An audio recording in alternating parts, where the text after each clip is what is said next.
చాటు వివరాలు అన్నీ దేహం దేహం తాకే వేళ సంతర్పయామి సందేహం మోహం తీరే వేళ సంతోషయామి పుత్తడి బొమ్మకు సెగలు చుట్టే ముద్దుల బొమ్మకు దిగులు పుట్టే కన్నీటి స్నానాలు చేసే వేళలో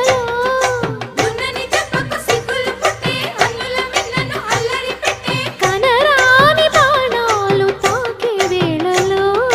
చెయ్యెత్తునున్నావు శ్రీరంగస్వామి చెయ్యుత సాయంగా అందియవేమి నా ప్రేమ సామ్రాజ్య దేవి